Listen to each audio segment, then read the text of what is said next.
di akhir zaman adalah untuk move on, untuk bergerak maju, tidak lagi hanya mengenang masa lalu, amin. Tidak lagi hanya mengenang masa Natal di kampung, tetapi kita mau mengerti kenapa Tuhan izinkan kita sampai hari ini merayakan, supaya setiap kita mempersiapkan diri untuk menyambut bukan bagi kedatangannya yang pertama, tetapi menyambut kedatangannya yang kedua, yang sudah bertahan dari Tuhan. Haleluya! Harus berubah mindset, harus berubah mindset. Nah, yang saya amati tadi, yang muncul pikiran saya, Pak Oma, ketika saya lihat waktu tadi kita berdua, begitu ya, saya perlu perhatikan satu persatu. Benar-benar kalau sedih rapi-rapi, benar gitu. Kan itu kan, saya itu senang kan, karena yang ngomong juga benar dan kan, ada gitu kan. Lalu Tuhan ciptakan sesuatu. Maunya jemaatku ini, ya mereka berdandan merayakan kelahiranku, tapi maunya mereka berdandan juga menyambut kedatangan Tuhan yang kedua. Yang mengerti katakan amin. Kasih tahu kiri kanan, mari berdandan rohani menyambut kedatangannya kalian kedua. Mari berdandan rohani. Amin, amin, amin, amin, amin, amin. Haleluya, haleluya. Kita gereja yang move on, kita gereja yang mau maju terus, katakan mau maju. Mau maju. Bukan kita gereja yang berputar-putar tradisi gereja, bahkan bukan dua gereja yang hanya jalan-jalan di tempat.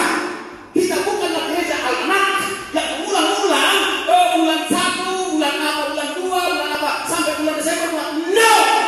Amin.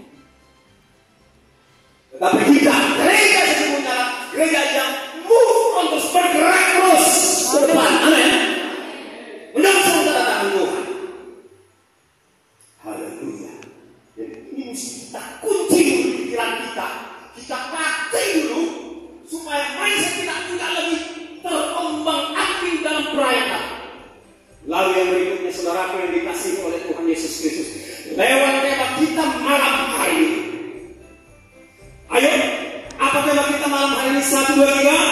Perang yang besar. Bisa lebih keras lagi, katakan 1, 2, 3. Haleluya. Lewat perang yang besar ini menjadi pintu masuk, menjadi pintu masuk membuka cakrawala pemahaman kita tentang pribadi terang yang besar itu, dan tentang untuk apa kita tahu terang yang besar itu. Saya ulangi sekali lagi. Tema kita malam hari ini menjadi pintu gerbang membuka cakrawala pemahaman kita, bagaimana dia dan untuk apa. Dan yang ketiga, seperti apa rupanya konteks hari. Baik, kita baca dulu dari Yesaya. Haleluya. Saudara, tetap bersiap-siap ya diberkati firman Tuhan. Amin. Haleluya. Kita baca. Yesaya 9 ayat 1. Ya, Yesaya 9 ayat 1. Mari pastikan fokus, tidak ada dia yang lainnya, saudaraku. Mohon jangan dulu lihat yang lain, jangan dulu teralih pikirannya. Oke, fokus.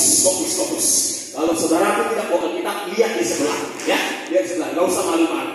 Apa-apa, kita belajar terus dewasa, ya. Oke, pada hitungan yang ketiga, 1, 2, ya. Belum semua. Saya tunggu sampai siap, ya. Bapak Ibu Saudara yang diberkati Tuhan, tidak satu kita penonton, semua pemain. Amin. Oleh sebab itu, semua memperkatakan firman Tuhan. Karena di saat kita memperkatakan firman Tuhan, kuasa firman Tuhan itu akan bekerja di dalam diri kita. Amin. Oke, 1, 2, 3. Bangsa yang besar, bangsa yang berjalan di dalam kegelapan, telah melihat terang yang besar. Mereka yang diam di negeri kegelapan, atasnya terang telah bersinar. Secara historis, that's already happened. Secara sejarah sudah terjadi itu di alam fisika ini. Oke? Yaitu ketika orang Majus melihat terang besar dari raja, segala raja itu, mereka dipandu. Orang Majus itu dari Irak itu dipandu sampai ke tanah Israel, tanah Kanan yang sekarang. Karena mereka dipandu oleh terang itu. Historically, physically, mereka sudah mengalaminya. Haleluya. Itu sudah terjadi. Karena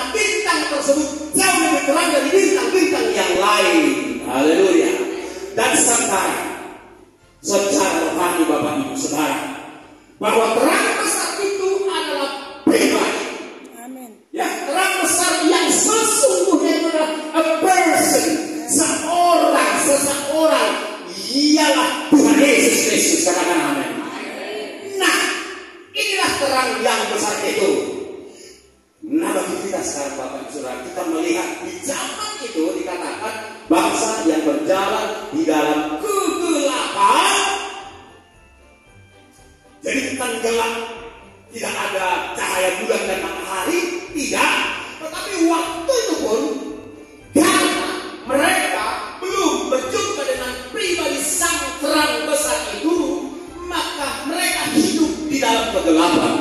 Pikiran mereka, perbuatan mereka, apalagi perkataan mereka gelap, tidak sesuai dengan kehendak Tuhan. Demikianlah manusia di seluruh bumi waktu itu seperti itu. Dikatakan bagi Bapak Ibu Saudara, mereka yang diam di negeri kekelaman.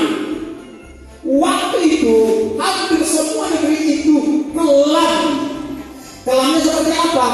Menyembah berhala, menyembah setan, menyembah ilah-ilah, hidup dalam perzinahan, hidup dalam perdukunan, hidup dalam kekerasan, hidup dalam kejahatan. Demikianlah kehidupan orang waktu itu sebelum kedatangan Tuhan Yesus Kristus. Bahkan 400 tahun mundur ke belakang Bapak Ibu Saudara, ya, sebelum hari kedatangannya, berarti 2000, Yesus itu lahir 2027 tahun yang lalu. Ada misperhitungan 4 tahun. Oke, it's okay. Nah, tarik mundur dari situ ke belakang, saudara-saudara, bangsa Israel sendiri pun hidup dalam kekelaman. Karena tak satu pun berbicara kepada bangsa Israel selama 400 tahun. Jadi mereka pikirannya juga dalam perbuatannya gelap. Saudara-saudara, itulah konteks dulu. Dan konteks sekarang, saudara-saudara, tidak jauh berbeda. Nah, ini yang saya maksudkan, terang yang besar itu akan membukakan cakrawala pemahaman kita tentang kekinian kita, tentang masa ini. Saudara, Alkitab juga yang meneguhkan saudara-saudara bahwa di saat ini pun menjelang kedatangan Tuhan Yesus kali yang kedua, dunia ada dalam kegelapan. Kita lihat dari, saudaraku, Matius 25 ayat yang ke-6.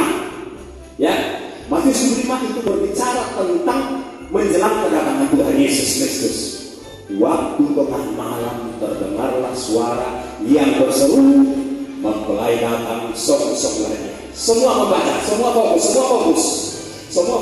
ya, semua fokus. Jangan ada yang terlalu. Waktu tengah malam terdengarlah suara orang berseru, mempelai datang, sok-sok lagi ya. Waktu tengah malam dalam konteks kita ini, saudara-saudara, itu juga berbicara tentang kegelapan. Bahkan, dengarkan baik-baik, bahkan tengah malam, gelap yang paling gelap tengah malam. Saudara, hari-hari ini manusia di muka bumi ini, saudara, semakin jauh dari Tuhan. Negara-negara yang tadinya beridentitas Kristen, negara-negara Barat, Eropa, Amerika, Kanada, Australia, Selandia Baru, dan sebutlah negara-negara yang negaranya bahkan benderanya pun ada lambang salib, sekarang hidup dalam kegelapan.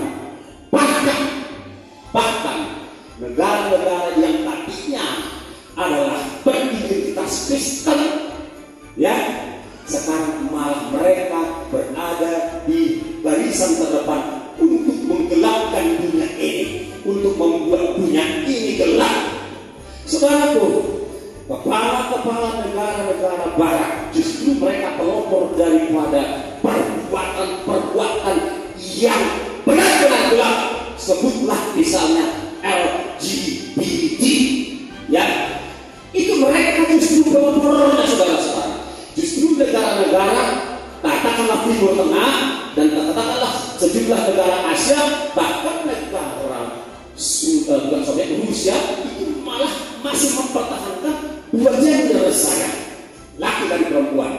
Tetapi negara-negara yang tadinya adalah perintis-perintis Injil, pengutus-pengutus para misionaris, justru mereka lah yang sudah menetapkan undang-undang, mensahkan undang-undang LGBT, yaitu saudara-saudara bahwa gender manusia tidak lagi 2 tetapi lebih dari 2, bisa 4 kali 4 dengan variasinya, dengan variannya.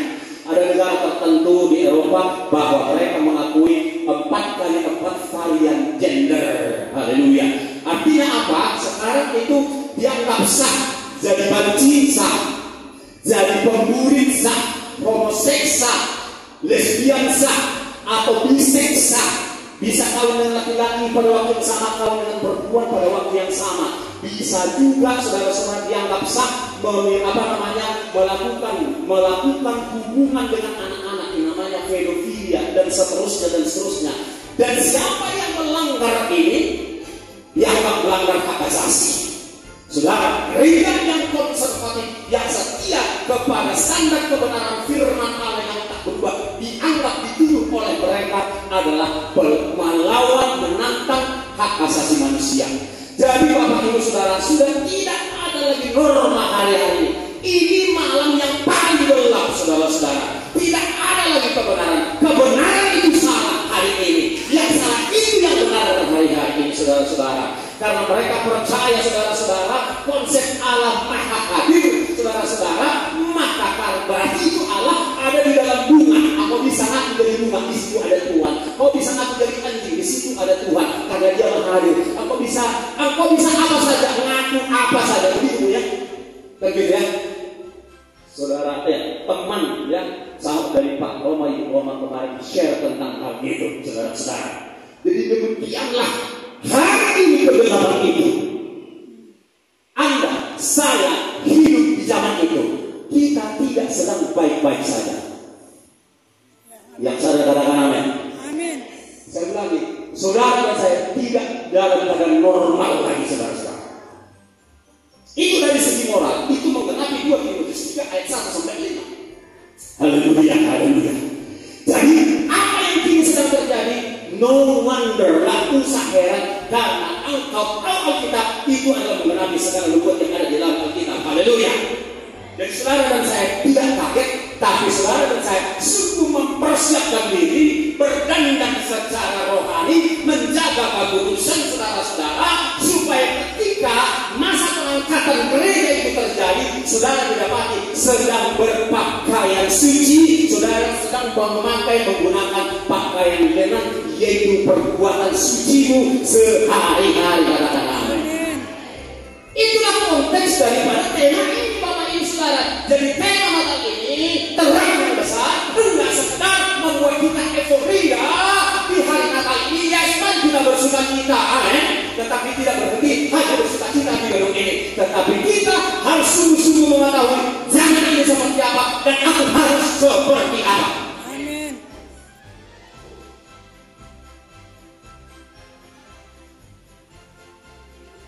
Haleluya.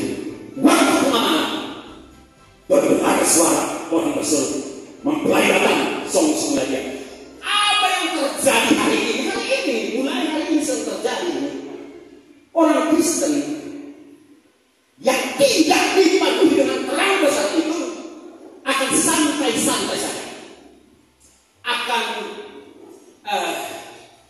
santai saja, akan biasa-biasa saja, tidak merasa terdesak untuk bersekutu dengan firman Tuhan, tidak merasa terdesak untuk bersekutu dengan pribadi sang terang besar itu. Tetapi umat Tuhan di tempat ini masuk dengan orang yang sungguh-sungguh bersiap-siap menyambut kedatangan yang kali kedua. Katakan amin. Saya berkatakan dari depan ini, setiap kita yang mendengarkan firman Tuhan malam hari ini masuk di dalam 5 garis yang bijaksana. Amin. Amin. Tidak ikut mengambil bagian kegelapan lagi wilayah hari ini. Haleluya. Kita lihat satu ayat lagi. Roma 13 ayat 12. Harus sudah jauh malam. Begitu malam udah larut malam di dunia ini. Udah malam ini, tidak salam ini. Telah hampir siang, hampir siang apa maksudnya? Ya, sang terang besar itu akan datang kali kedua. Terang besar akan datang. That's simple, sesungguhnya. Sebab itu, mari kita menanggalkan perbuatan-perbuatan kegelapan. Katakan amin. Amin. Katakan amin. Katakan amin. Ikuti saya. Mari kita meninggalkan perbuatan-perbuatan kegelapan. Satu yang tiga. Perbuatan kegelapan Dan mengenakan perlengkapan senjata terang. dan menggunakan perlengkapan senjata terang. Saudara, jika tidak demikian, maka orang Kristen yang suam-suam umum akan tertinggal. Terang enggak, gelap kayu enggak.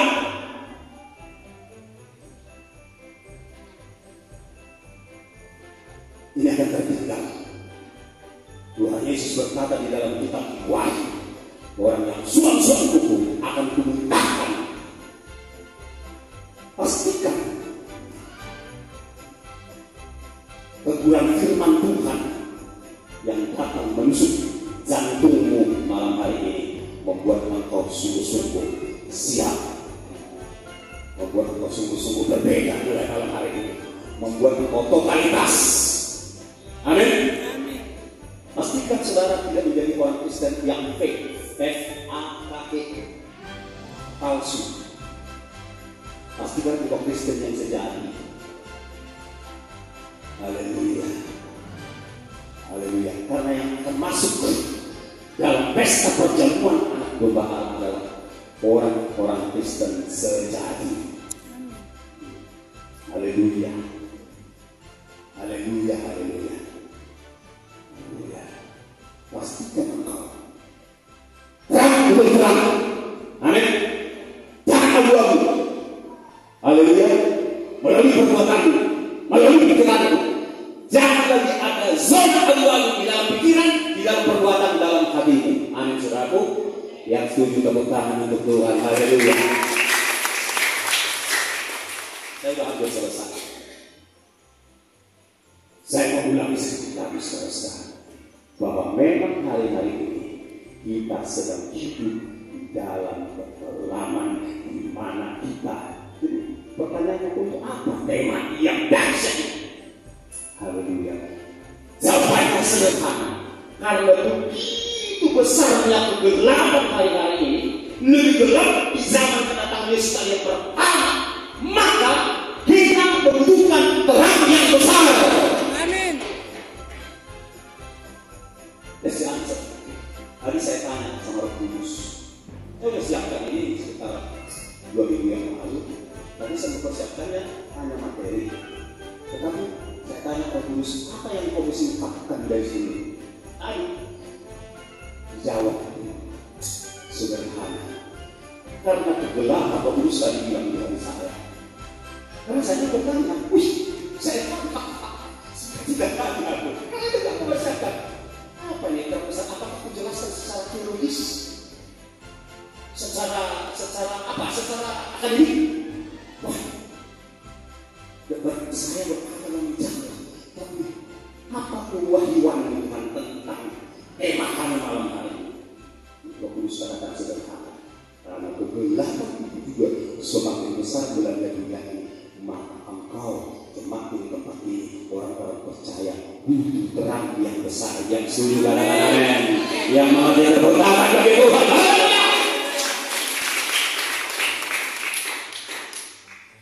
Lewat berbagai cara kegelapan itu, lewat hal-hal yang bukan dosa malah. Hati-hati, melalui hal-hal yang bukan dosa dalam tanda petik. Lewat apa? Lewat kecanduan lihat handphone. Haleluya. Itu membuat terang itu yang ada dalam pikiranmu itu menjadi redup. Karena engkau lebih banyak lihat handphone daripada baca Alkitab, daripada bersekutu dengan Roh Kudus. Haleluya. Haleluya. Saya berharap banyak yang tertegun malam hari ini. Bukan saya, tapi saya daripada Tuhan berharap banyak yang kena tegur malam hari ini.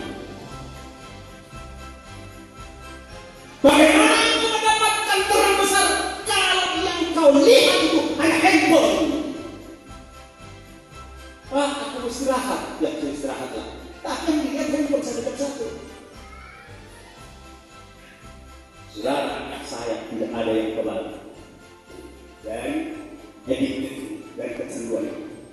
Itu sebabnya harus berjuang. Amin. Masuk kepada jawaban bagaimana